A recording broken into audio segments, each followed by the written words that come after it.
सुरक्षित भविष्य का सच्चा साथी। आंध्रा बैंक और कॉरपोरेशन बैंक अब हैं यूनियन बैंक ऑफ इंडिया। इस तरह के आयोजित को संबोधन करने का जो अवसर प्राप्त हो रहा है, मैं ज्यादा समय ना लेते हुए कुछ मोटे मोटे चीजें सबके सामने रखना चाहूंगा। नरेंद्र मोदी जी के सरकार 2014 में आने के बाद और विशेष रूप से एक बार फिर से नरेंद्र मोदी के सरकार दोबारा आने के बाद इसी 6 साल में लद्दाख में जो उपलब्धि पाई है वो ऐतिहासिक है। और उसमें से धारा 370 को हटाना, 35A को हटाना, ये केवल ऐतिहासिक ही नहीं था बल्कि साहसिक भी था। क्योंकि कुछ लोग ये कहते थे जब 370 और 35A को अगर हाथ लगे तो तिरंगा उठाने वाले जम्मू कश्मीर में नहीं रहेगा। लेकिन वो लोग भूल चुके थे कि लद्दाख वाले इस दुर्गम परिस्थिति में, सीमावर्ती क्षेत्र में हमेशा भारत माता की जयकार करते रहे हैं, आगे भी करते रहेंगे। लद्दाख को यूनियन टेरिटरी बनाने के बाद भारत के एक भूमि जो कि बॉर्डर एरिया है उसको कैसे डेवलप करेंगे, स्ट्रेटेजिकली इस भूमि के क्या इंपॉर्टेंट है, वो आज तक किसी ने जानने की कोशिश किया तो केवल नरेंद्र मोदी जी के सरकार ने किया।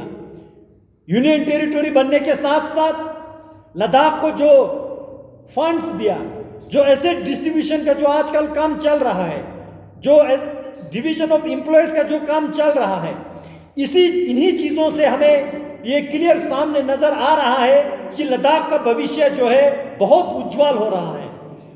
मैं कुछ महत्वपूर्ण बिंदु सामने रखना चाहूंगा। 6 अगस्त को आर्टिकल 370 जैसे ही खत्म किया और लद्दाख को यूनियन टेरिटरी प्रदान किया, उसी के साथ साथ फाइनेंशियल ईयर 2019 और 20 के लिए करीब 4000 करोड़ हमें मिला। फाइनेंशियल ईयर 2020 और 21 के लिए 6000 करोड़ का हमें बजट मिला। लगभग इसी 1.5 साल के बजट जो है 10,000 करोड़ जो है लद्दाख को मिला। और ये 10,000 करोड़ में चाहे लद्दाख के शिक्षा विभाग हो, स्वास्थ्य विभाग हो या किसी भी क्षेत्र में हो, चाहे एग्रीकल्चर हो, टूरिज्म हो, हर सेक्टर में जो है इसी फंडिंग के जरिए हम आज यहाँ पे डेवलप कर रहे हैं।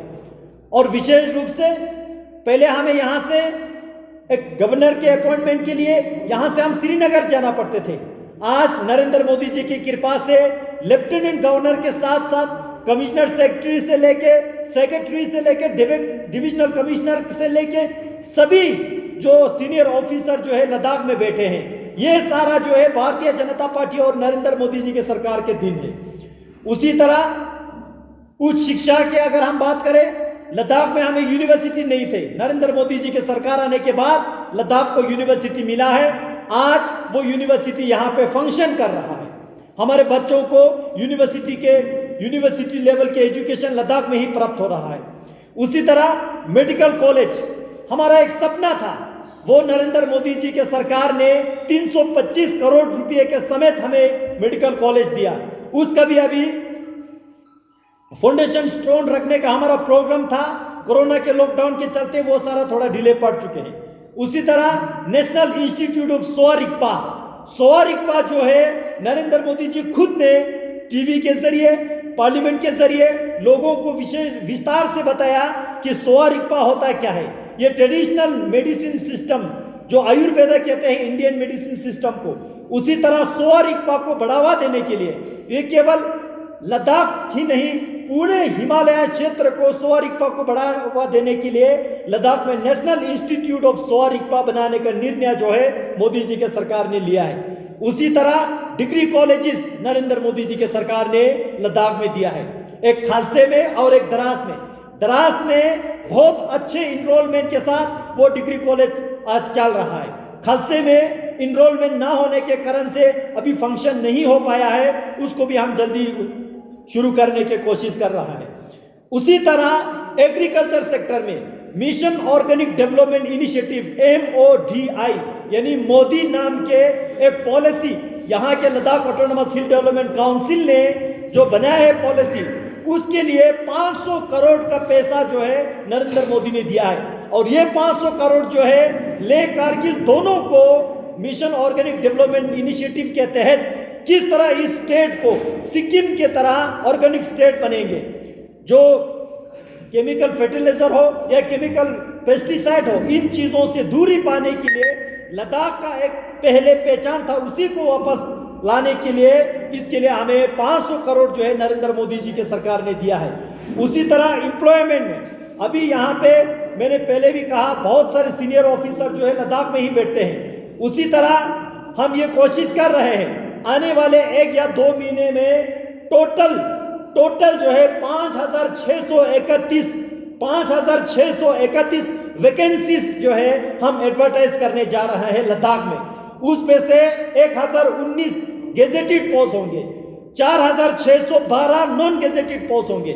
इसमें पूरे लद्दाख के यूथ लोगों को इस एम्प्लॉयमेंट का बेनिफिट मिलेगा और लद्दाख में जो है अनएम्प्लॉयड का इश्यू ही हम खत्म करने की कोशिश कर रहे हैं। उसी तरह टूरिज्म जो है लद्दाख के इकोनॉमी का एक बहुत मेजर फैक्टर है। कोरोना महामारी के चलते हुए हमें इस टूरिज्म सेक्टर में बहुत नुकसान पहुंचा है और साथ ही साथ चीन की हरकतों की वजह से लोगों में एक वहम फैल चुका है, जिसके चलते कल को कोरोना के लॉकडाउन हटने के बाद भी हमें नहीं लगता है कि इस बार लद्दाख में टूरिज्म फिर से रीगेन कर पाएंगे।